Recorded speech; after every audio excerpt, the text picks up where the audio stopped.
Cool. Curious about the influence of the model.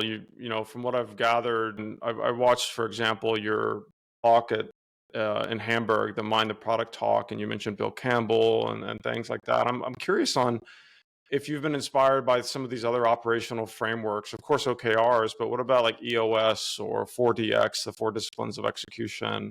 Like, do you have any other like inspiration or influence from these other operating models? You know, we, first of all, we're kind of very anti-framework, we're definitely anti-process.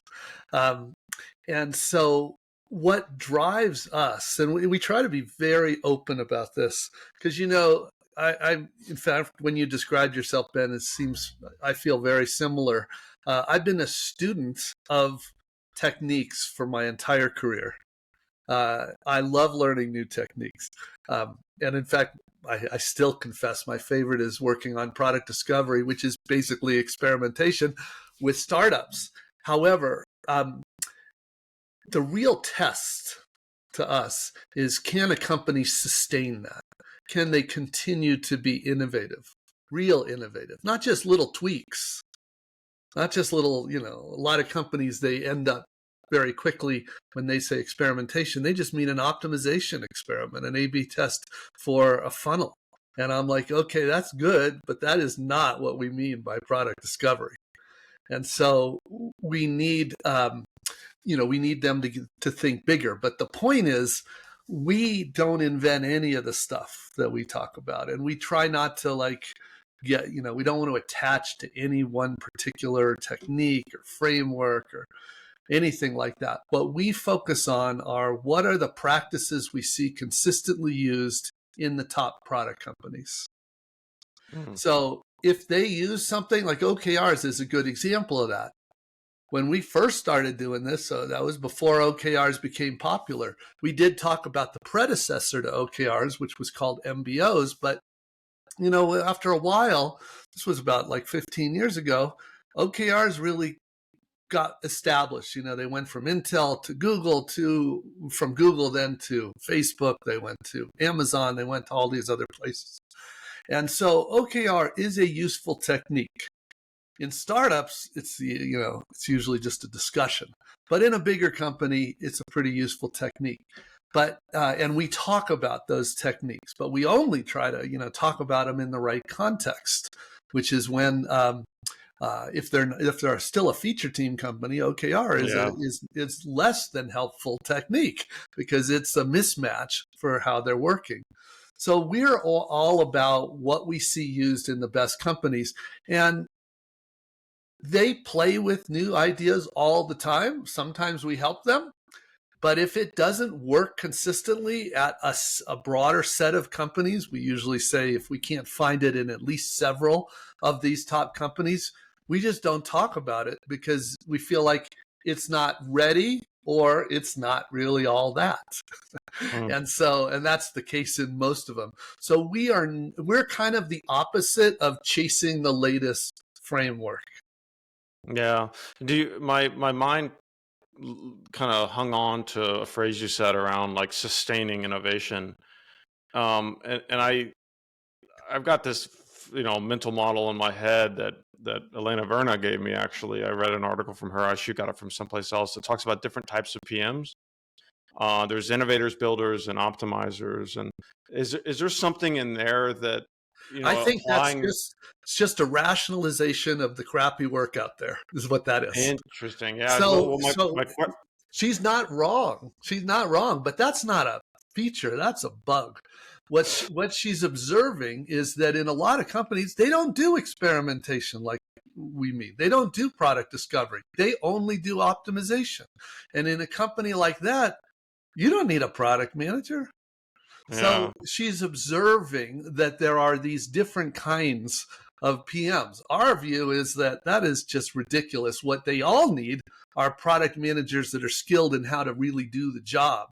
And most of those companies that are only doing optimization PM, it's because either they don't know, or often, to be honest, they're scared. They're scared to take bigger swings. So it goes back to the training and coaching and sort of to how to leverage those PMs to do the not just the optimizing, but Yeah. the innovation side of things. Yeah. Because I see the same thing, but we don't say, oh, well, you're just an optimization PM. We say, look, all you're doing is optimization. That's not your job. Yeah. I got this. I just posted on LinkedIn just a bit ago. Hey, do you have any questions? Because I've got my echo chamber on on LinkedIn, and I'm curious on if they had questions for you. And one of them was on this topic about that says like, hey, Marty in his previous books has described product teams using CRO to make small tweaks on the optimization side of things. Interested Using to know using his. Sorry. using what? I didn't understand. Using CRO, so experimentation, Oh, I see. maybe A/B testing to make these small tweaks. It speaks to the optimizer Right. mindset instead of the innovator mindset.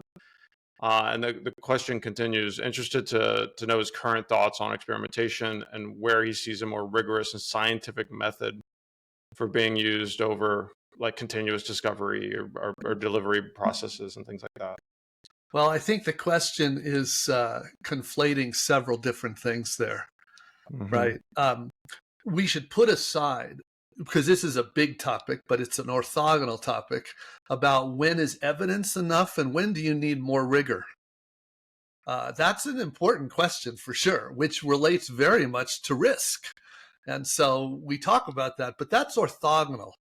The other big issue is when do you optimize versus when do you do bigger experiments? Or maybe a better way to frame it is there are all kinds of experiments.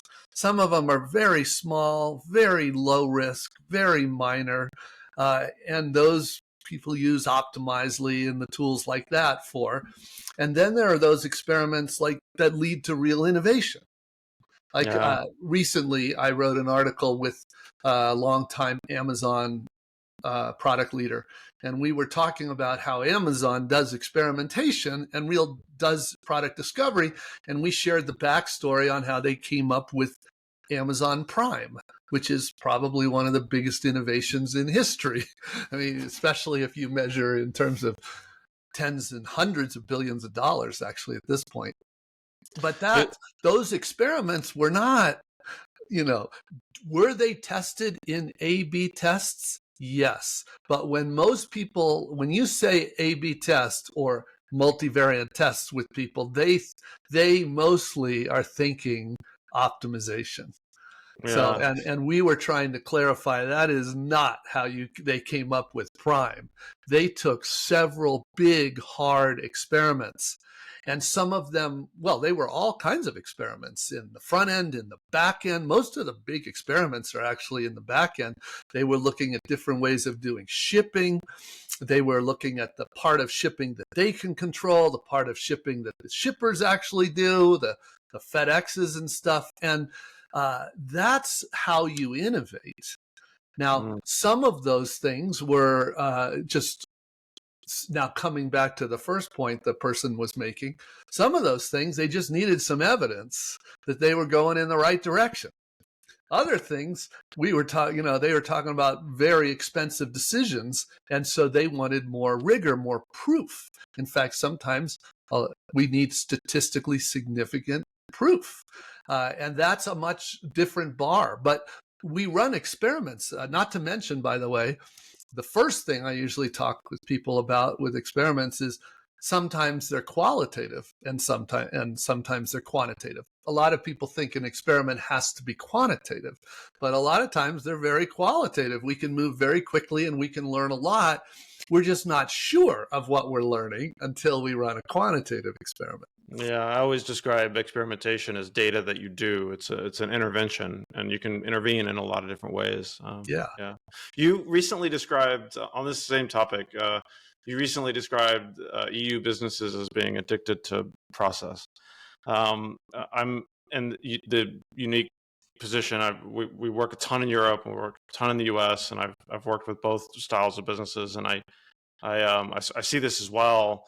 I've got some like pet theories that relate to like Descartes versus Francis Bacon and stuff like that and how they think and everything. But what's your experience on that kind of really 40,000 foot division of how to implement product operating model in these two, these two regions with very different cultural perception on what to focus on. Yeah, and it's not, to be honest, and I try to always clarify this, it's not really Europe versus US. In fact, you probably know in the US, we have organizations that are completely addicted to process and they've Yeah. lost any ability to innovate. We have that problem all the time. And The in fallacy fact, of averages topic here. Yeah. it's a serious problem. In fact, in 1995, Steve Jobs recorded this video, The Lost Interview. It's an amazing video. And he talked about the disease of process people taking over. And he talked about how at the time, you have to remember in 1995, IBM was used to be this great leading company, and then they just lost all their mojo. And he's like, this is why they lost their mojo. Process took over. And so, and that's IBM is more American company, but they're in Santa Teresa, they're in Austin, they're all Yep. New York, they're all over. So it's not a US versus Europe thing. It is true that in certain places, like when I go to the Washington, D.C. area of the US, where there's a lot of government agencies, process is much more of a disease there. And I have to have the same kind of discussion that I have with teams in Germany and teams in France. So there's a dimension of culture, there's a dimension of the kind of space people are in, but fundamentally, process is an addiction in a lot of companies, and I would argue, that's the alternative, one of the alternatives to the product model. You don't I don't see how to rationalize the product operating model with that kind of process. I was going to ask you about trade-offs of, the product operating model seems like a strategic model in the sense that the opposite is not stupid. I mean, there's companies that are growing and doing their thing well, to an extent until they get disrupted, right? And so I was going to ask you about the limitations or the trade-offs of the product operating model compared to the alternative. Might be project-based, process addicted, if you want to contrast it that way. What are the, I don't know, maybe what are the limitations of the, to me, it's the product operating model is more of a bottom up, empowering, to take some of your language, model versus sort of this top down command and control type of model. So I think that's true, but that's more of a side effect. I think the real issue is in the product model, it's all about optimizing for innovation. And by the way, that's why experimentation is at the core. I mean, like Bezos would say, you cannot innovate if you don't experiment. On the other hand, most companies don't experiment. They do the little things that we were talking about before, little optimizations, but they don't do real experimentation. Why? Because they are not trying to optimize for innovation. They're trying to optimize for predictability. And the processes that people use are processes around consistent predictability, which we know how to do. That is not, that's non-trivial too, but it's a very different business goal.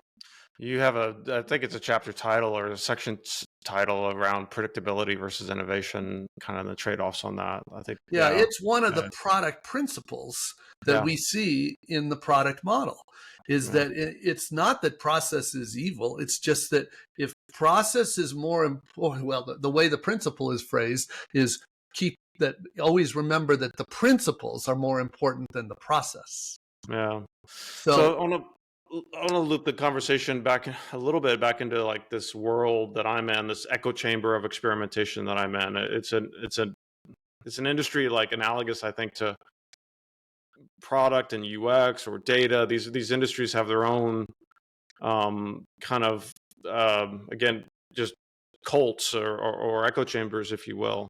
Your book is the language is all from the product angle, and I know I've been evangelizing your book and being like, listen, like this language we need to know in our world. And I talk to experimentation leaders all the time, and the vast majority don't know you and don't know the book, and I'm spreading your sort of gospel a little bit. But I think we should, and so I'm wondering your experience with the experimentation industry, like who you know from it. I mean, I know that fundamentally you look at experimentation as like the backbone of how you sustain innovation. But are you familiar just in terms of like the industry and the players and these echo chambers and the vendor ecosystem that is around this industry of experimentation? You know, just listening to you, I'm starting to think, well, maybe I don't know as much as I thought I knew about that industry. Um, you know, I view experimentation, like you said, it's the backbone of product discovery. But it's also true that when we in the product world talk about experimentation, we do not just mean optimizely.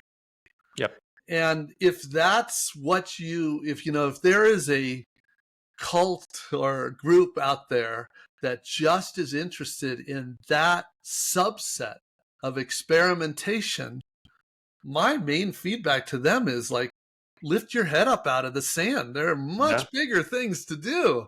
And you've got the right philosophy, but why narrow yourself to just that tiny portion of what we do? Mm. So in my world, it subsumes. I mean, I would say it's all, experimentation is the backbone of lean startup. It's the backbone of product discovery. It's the backbone, but we all mean, when we say that, we specifically mean more than just optimization. Yeah, I think I think get your head out of the sand is a great response to that. And I would, just before this call, I was like actually on another call with an experimentation leader at a multi-billion-dollar organization. There's there's squads and teams and pods, and I gave him about a month ago. I pointed him to your book, and he came back to me and he read it, and he says, Ben, I'm this book it's gold dust, but now I'm depressed. It's like you can't unsee, and this is kind of kudos to I think I think experimentation in a lot of ways can be a Trojan horse into the product operating model, because you're right, our head is in the sand, but what we have in that position is the data to hold ourselves accountable, and we have a culture of accountability.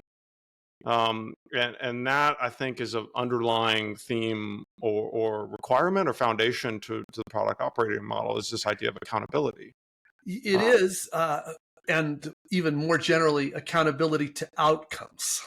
Oh yeah, exactly, But 100%. but So one of the reason I say like out of the sand is because, and I know I'm preaching to the choir. This is very much something that the experimentation community talks about a lot. Is like, are you just at a local maximum, or are you looking at what the real maximum is? What is the ultimate? How good can we get this thing to be? And we talk a lot about value capture versus value creation in the product world. Both sure. are great, obviously, but we put optimization in the value capture bucket. That means like, make what you have work as good as it can. But that's the easy part. The hard part is getting what you do better, significantly better. So getting off that local maximum and doing so maybe you need a whole different approach. Maybe you should be using generative AI to do a totally different way of doing this.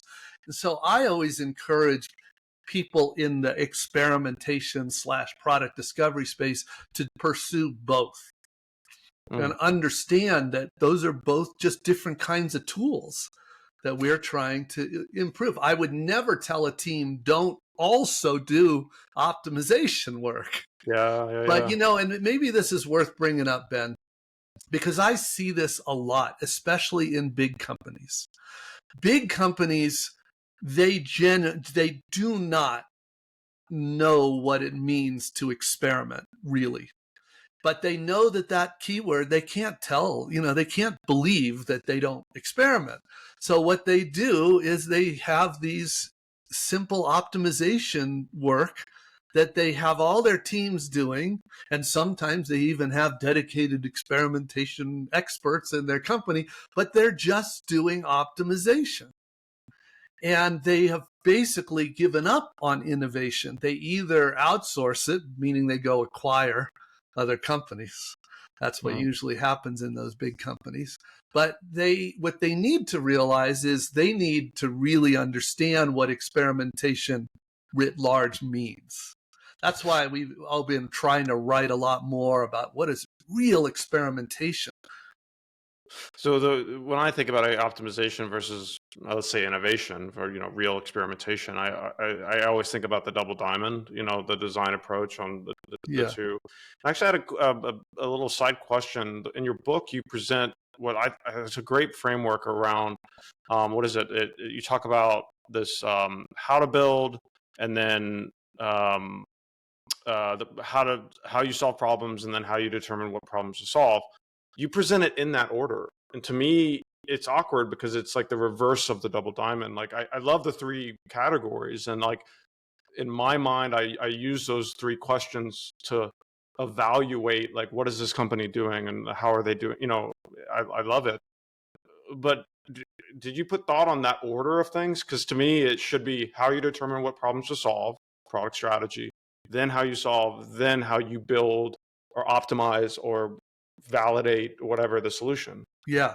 Well, first thing I'd say is I don't think you're wrong. We talk about it both ways. Yeah. And I don't know if you saw, but when we explain it, we say you could do these in any order. There's not Yeah, really. you did The reason we fair. present it in the order we do is just the explanation is because normally it's built up that way. You start with the build Sure. capabilities, then you do the discovery capabilities, and then you do the strategy capabilities. But I'm with you. I like to, when I do talks all the time with companies, and when I explain it that way, I explain it in the order you described. That said, I don't advocate the double diamond. Double diamond is what happens when process people look at experimentation and they say, oh, we need a process for this. This is Yeah. not helpful. And also, I think it really steers companies in the wrong direction.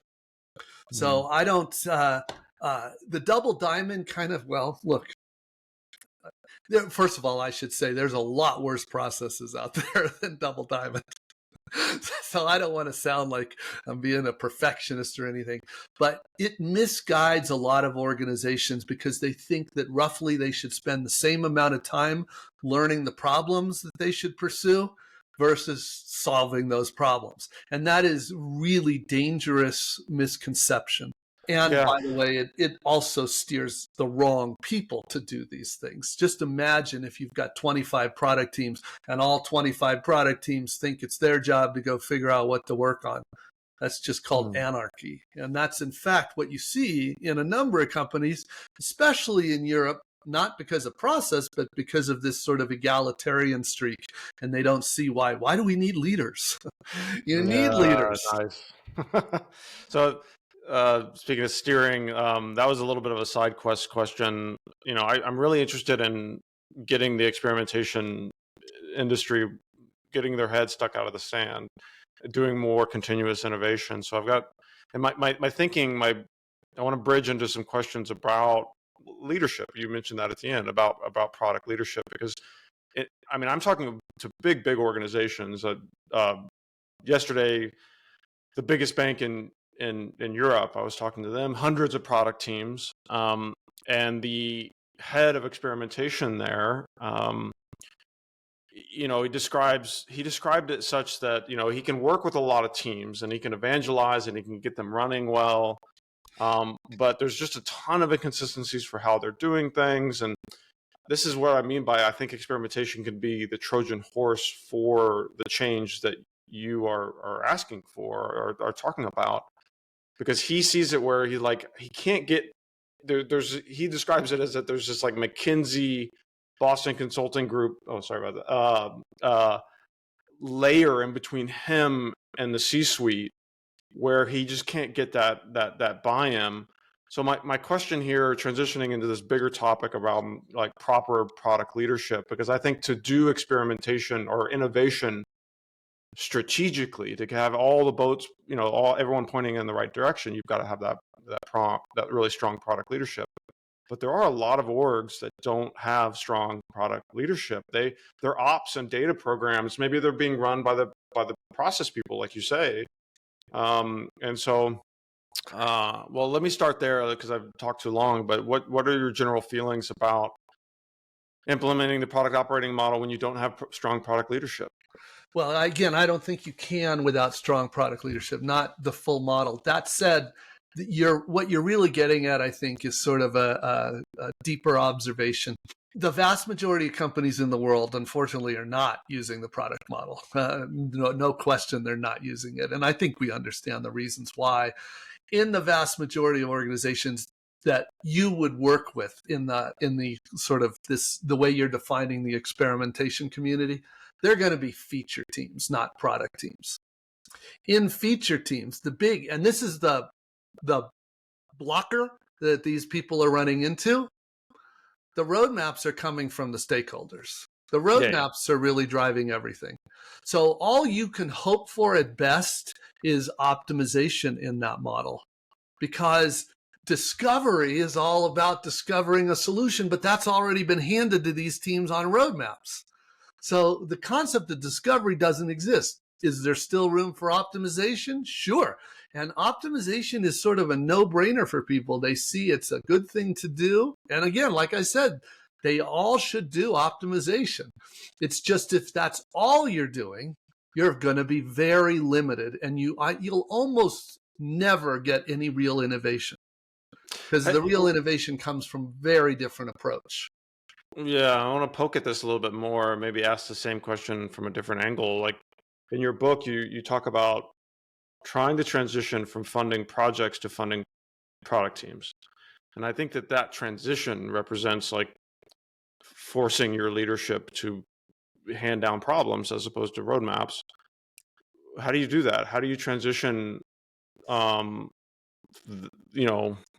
do you transition there? Yeah, well, that's literally the purpose of the newest book, Transformed. It's 400 pages of how to do that, and a lot of companies have done that. And just we talk about a dozen companies, case studies in the book, and that book is the one that's really intended for outside of the product organization, for the senior leadership suite. Because that is, it's written for the people that you were just describing are in the way of these kinds of bigger changes. So in short of like putting your book on their desk, what can be done? For example, where we come in often is where I love to come in and attack from an optimization seat, sure, but it's around like, if you're working with a SaaS company, for example, or a big service, it's the pricing page. To me, that's the heart of the product strategy. It as clearly as you can represent it on a single page. It's how the plans are laid out, what's the value metric, etc. This is very much not product strategy, but it is an important part of how the customer sees the product. It's an important part of the go-to-market. So you're right, but product strategy is really about how do you decide what are the big problems we want to go after. So that's a higher level thing that's also really important. But pricing is probably the very first area I ever started doing optimization work for. It's perfect. Yeah, this was this is where you uncover the holy cows and the big blockers or constraints, and you start having the bigger questions. From my point of view. So let me suggest, because I think this is a perfect segue to helping experimentation people see the bigger opportunity. Yeah. Here's the thing. With optimization, we can get more people through that funnel, right? We can. Always, you never run out of things to really test. You can decide that it's really not worth the time, but there's always more things you could test. Usually for a SaaS company, you can get way more return on your investment of time and brain power by talking to the people, literally talking to the people that have churned. So no, we're not talking about an A/B test there, right? We're talking about literally reaching out to customers that have unsubscribed, that have enrolled. You are no longer getting money from them. What are we learning there? We're not learning how to improve the funnel there. We're learning where the product let them down. And in fact, I talk to so many product teams because, that's what they're all comfortable doing, is working on the funnel. And that's what so many of the growth hacking teams are doing, is just optimization work. And I'm like, if you want to really help your company, why don't you talk literally to 100 people that have churned and come up with a bunch of theories about what you could do that would have avoided them churning? Are there areas of where within a single organization where the product operating model makes sense and where other areas don't? Do you need to wholly subscribe to it? For example, you're going to have a lot of division of resources, even in Amazon. I know that there are separate teams on Audible that are optimizing for the Audible app experience versus the web experience, etc. And That's it's normal. totally disconnected, right? Well, I wouldn't say no, they're not totally disconnected. I actually did work with Audible early. They were one of my, and several groups at Amazon. That company really does get this stuff. So first of all, it's important to realize that in every non-startup, in other words, medium to large company, you're going to have many product teams that comprise the product. So you will have many, so often hundreds actually of product teams So when I first started at eBay, there were 4 product teams. But then when I left, there were hundreds of product teams, but still covering the 4 big areas of buyers and sellers and search and trust and safety. So that's called team topology. That's normal. The what keeps them all going in the same direction is product leadership. Product vision, product strategy, team topology. That's what keeps them all going forward. That's why, by the way, Double Diamond gives people the wrong impression. It makes it sound like, oh, you have 400 teams. They should each be doing research on what the biggest problems to solve are. No, that's not how it works at all. In fact, if you were to flip the Double Diamond like 90 degrees and say your leaders do the figure out the real most important problems, and then the product teams are there to discover a solution that works, that would be more, you wouldn't draw it that way because it's more like a pyramid, not a diamond. Right? It's a pyramid. At the top, you have the things that apply to everybody. And then you have all these teams doing discovery and delivery on the problems they've been assigned to solve. Yeah, that's a good tie back to the Double Diamond stuff. And yeah. Well, so talking about team topology, when I think about the product operating model, I do you know John Cutler? He posts a lot from the product standpoint. He was at Amplitude, now he's at Toast, I think. Anyway, he posted something recently about sort of cross-functional versus fractal structures, and I always think this triad, is almost like a fractal structure, and it can apply at different levels at the bottom of the pyramid, but also at the top. I mean, that's what maybe your CEO, COO is kind of representative of like a product leader versus engineering or more of a tech lead or something like that. In terms of team topology, do you have opinions on team structure, matrix orgs? I mean, maybe this goes back to you not enjoying like strict frameworks, but do you advise towards any type of topologies except for the triad, like on top of the triad? Well, the triad, or that is referring to, on a given product team, you need a certain set of skill sets normally. Not always, but normally. You need product management, and that's only true, by the way, if you're doing real product discovery. If you're just doing optimization, you don't need a product manager. Product designer and engineering, which is at least you need one tech lead, but could be more engineers. That's where the 3 come from. And that applies on all product teams. If you're doing a platform product team, there may not be a designer because, for example, it may all be APIs. But one way or another, you've got these three skill sets in your teams. A whole other discussion is what is the right team topology, and that is usually the hardest discussion for a company because there are so many trade-offs, and it's one where the product leader and the engineering leader need to do that together because there's a lot between customers, between markets, between technology architecture. You have to manage these trade-offs. So the team topology topic is a big one. The book Empowered, that's one of the major sections. The book Empowered is all about the responsibilities of product leaders. So product vision, product strategy, team topology, and how you assign these problems to teams. Yeah. You mentioned that optimizer, in an optimizing situation, you don't necessarily need a product manager.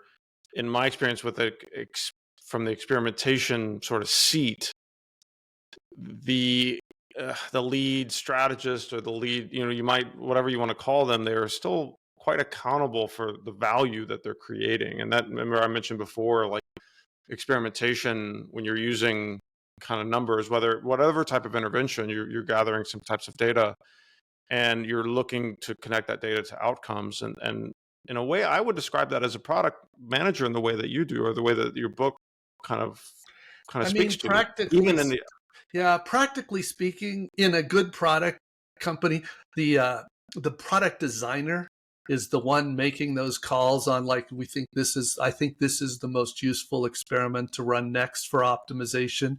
We're going to run this in the background.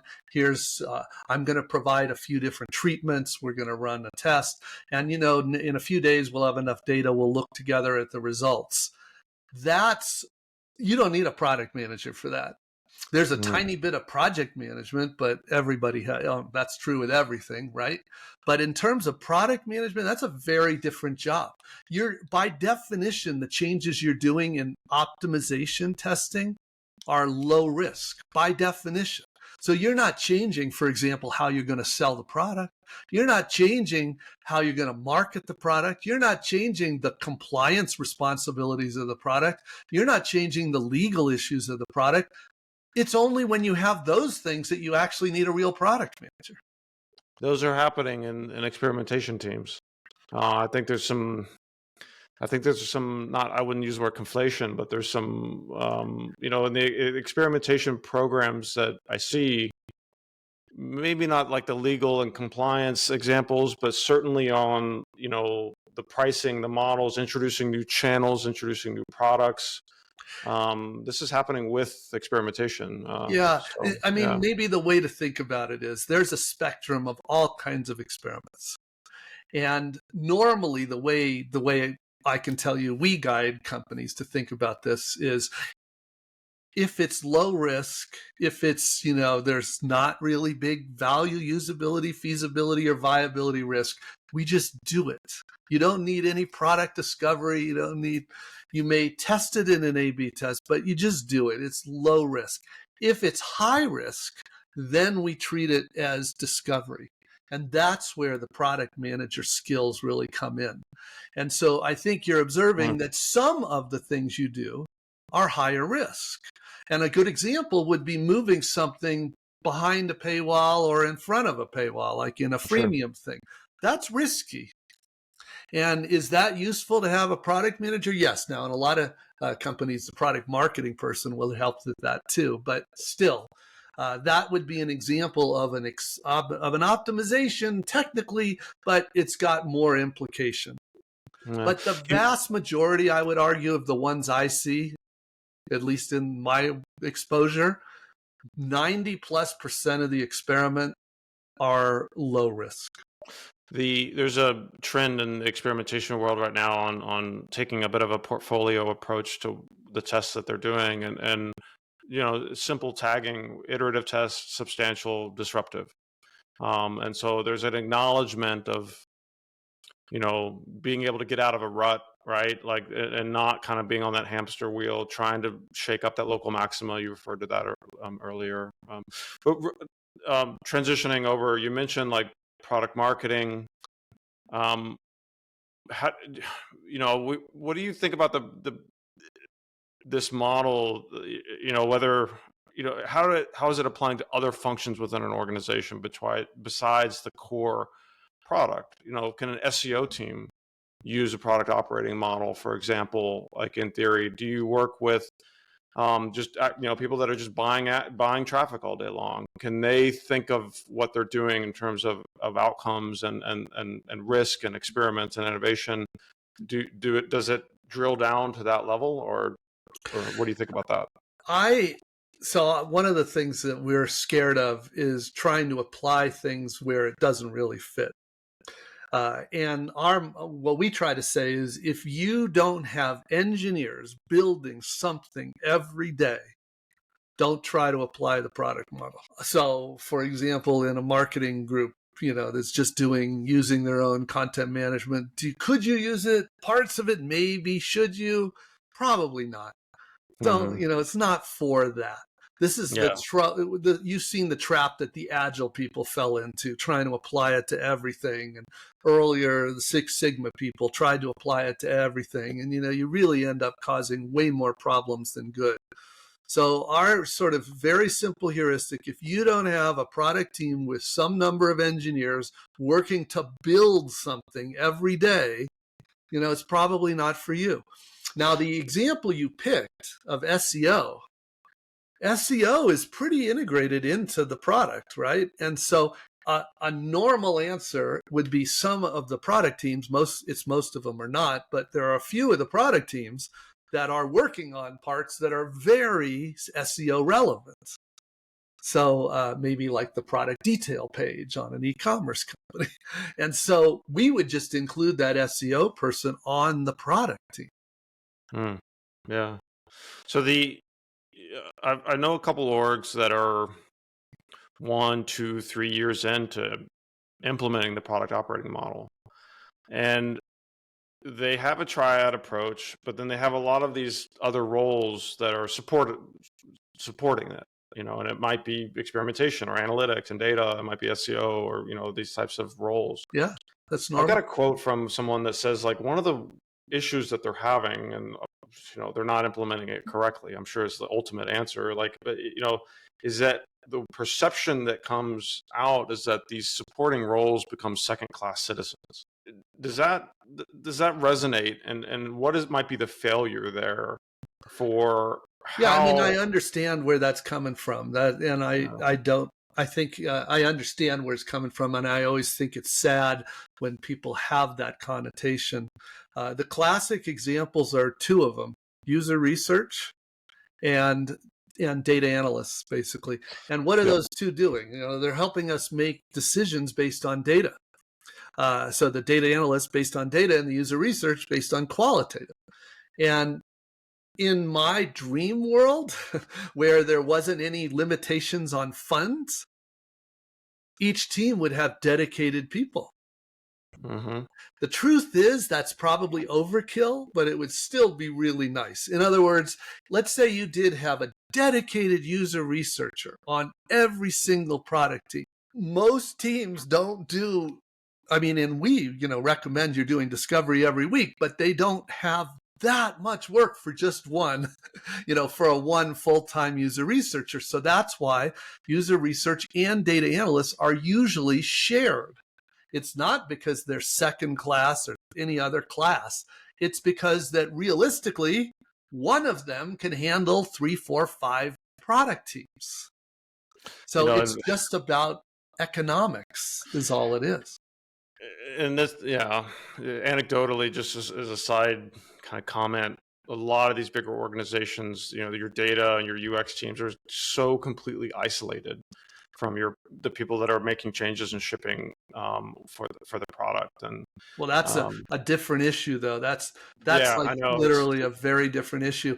And I see that in companies too, where they might have a user research group or a data analyst group, and they often have a separate experimentation group, right? And I'm like, and you've seen it where it's run like an internal agency.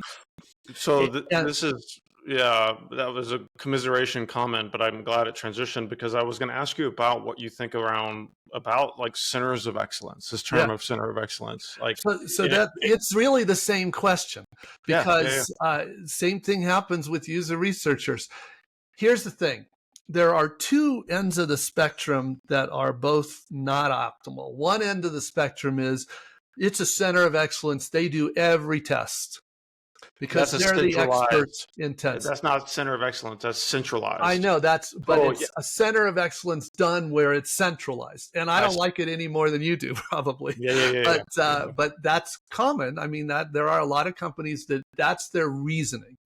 By the way, it shows up in the same way with user research. They'll have this Sure. centralized view, and every product team has to make a request into a queue to have this work done. It might be to run a test. It might be to talk to a customer. The result, though, is the teams don't do the learning, and it doesn't happen fast enough or just frequently enough. The other end of the spectrum, though, and you've seen this, I don't like this any better. And I don't know who came up with the term. It's referred to as democratized, user research. And this says that you don't need user researchers; just let all the product teams do it themselves. And a lot of times they'll say, "Yeah, our product managers can learn how to do this. Let's let them do this." Does it work? It can work, but it's usually not very efficient because they don't really know what they're doing that well. And so they're not doing it as well as if they had some professional guidance. So I'm a big fan for both the data testing and the qualitative testing of having an expertise there, a center of excellence that is there not to do the work, but to help the teams do good work. It's a coaching thing. You put that brilliantly, and I have to. I know we have about 10 minutes left here. I need to show you this thing. I had planned to show this to you anyway, but it's exactly on what you just spoke about. So it's really good timing. And this is, the academic in me coming back out. Let me share this screen. So this is a Miro board, and what I've done is I started interviewing people, and I collected my thoughts around these interviews. The topic was around experimentation team structure, and I was curious about that spectrum that you just talked about, of like how, is it centralized to democratized, that kind of thing. And so, there's in here you could see there's these interviews, a lot of Booking, and we've got Heineken. I really love what happened over the past 3 or 4 years over at Hulu and Disney.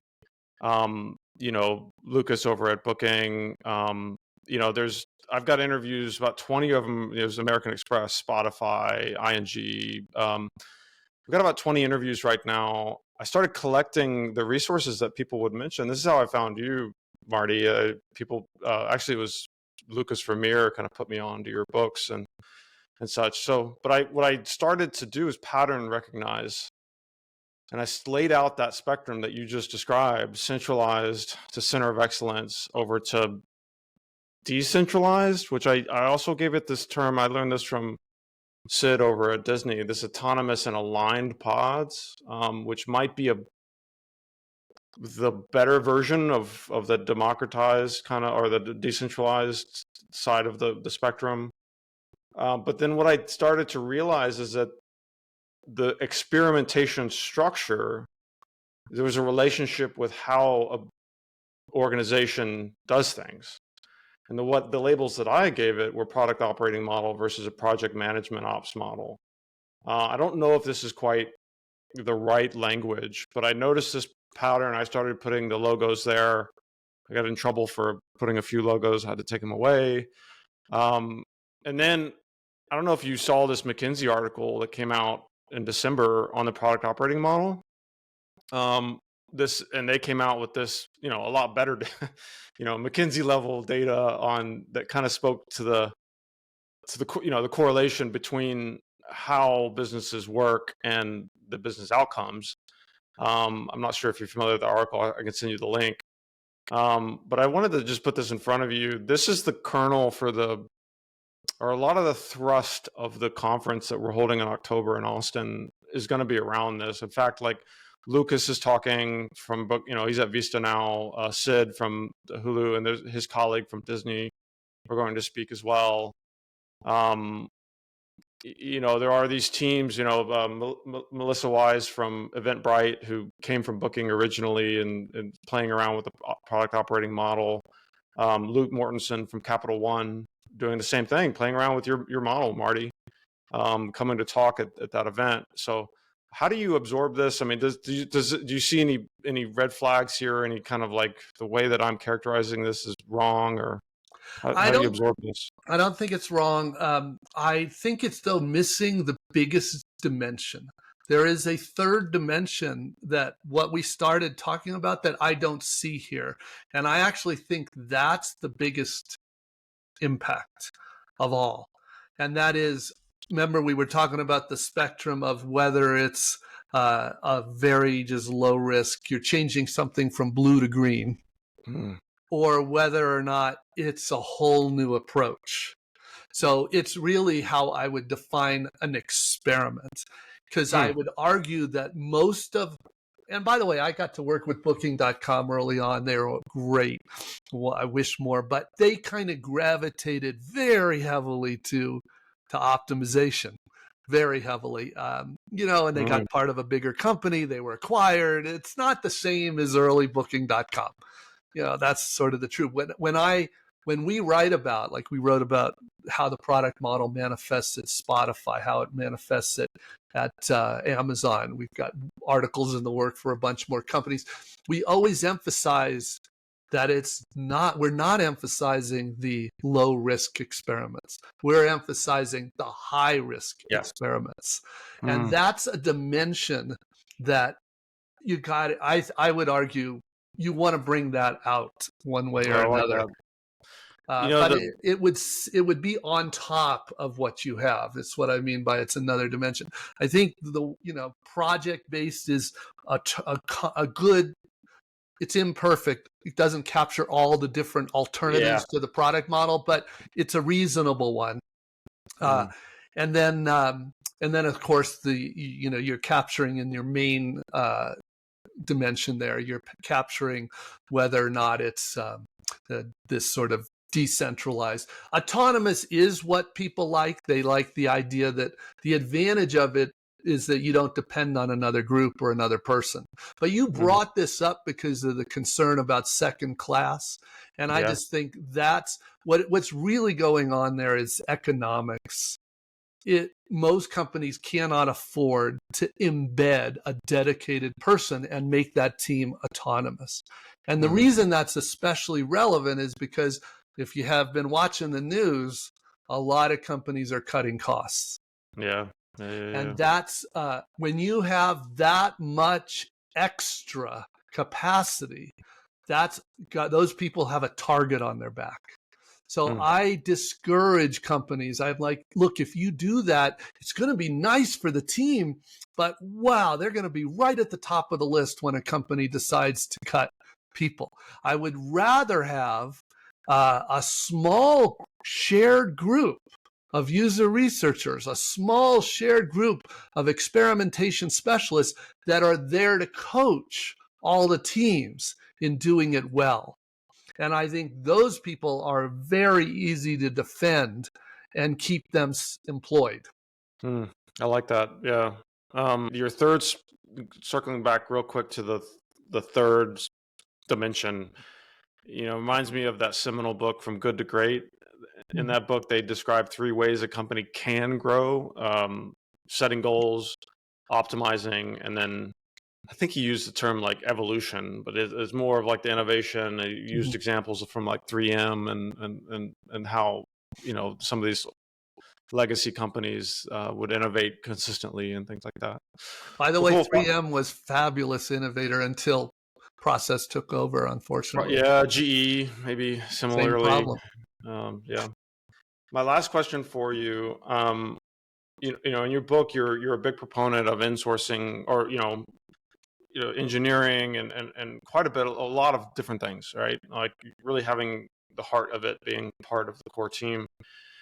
So my question is about, from your angle, from a consultancy angle, from an agency angle, like how do you come in from the outside and influence the work that's done at that practical level. Maybe you don't do it at the practical level, you're doing it at the C-suite level.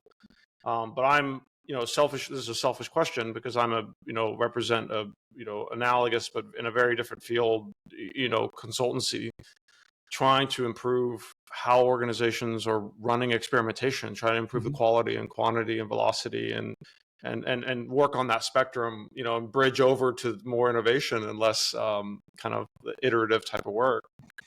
How do you come in from the outside, or do you have is there any pitfalls or learnings or anecdotes around like coming in from the outside and making change? Yeah. I mean, first of all, I would argue, this is where we need to be clear. I would absolutely argue right at the top of the priority that every product team in a company needs to be doing experimentation. It is not a phase. They need to be doing it. I recommend, we haven't mentioned this yet, but you might have heard of Teresa Torres's book, Continuous Discovery Habits. That book talks about how, teams can sort of implement this cadence. And I've often recommended Teresa. She has a course, now, technically Teresa's a consultant, right? Like I am, like you are. So she's not trying to get them to hire her. She's just like, if your people don't have these skills, we can help them get those skills. Once they get really into experimentation, they can, they're going to have lots of different kinds of experiments. And there's, I think, plenty of room for professional services that really show them. But my view is, you probably know this, there's different kinds of optimization agencies, those that you outsource to them to run the experiments for you, and those that help you run your experiments. Yeah. I think the ones where you outsource it to them are a complete waste of money. So I'm not a fan of those. I am a fan of get somebody like you to help them institutionalize this. Just institutionalize. Be the lab, not the test. That's been a little bit in my head for a long time. Thank you, Marty. I hit time here. I don't want to. Your time is valuable. I really, really appreciate it. This has been great. Yeah. Oh, I enjoyed it, and I learned a lot from our discussion because I don't think I've ever really broken out that subset of the discovery community, which is known as the experimentation community. I think it's a little bit of a misnomer, but I learned from you maybe what their perspective might be a little better.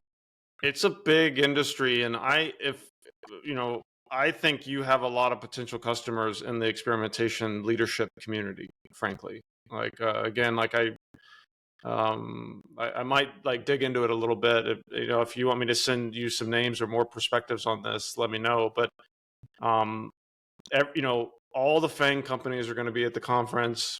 I mean, we're talking like Walmart, Target, Meta, Facebook, Amazon.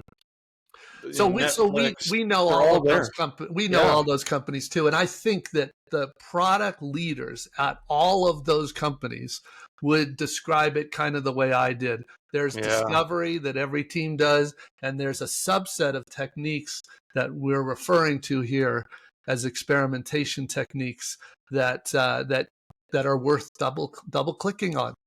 Yeah, and that's what they're doing there. I think they have the perspective already that I do. I'm kind of surprised. The biggest surprise for me, biggest learning, was you telling me that there are people in that experimentation community that don't realize that they're just a piece of the broader discovery community. Yeah. Thank you, Marty. I appreciate it. Likewise, Ben. Good luck. Until we cross paths again. Have a good day. Have a good weekend. Your conference goes well. Thank you. Appreciate it. Bye-bye.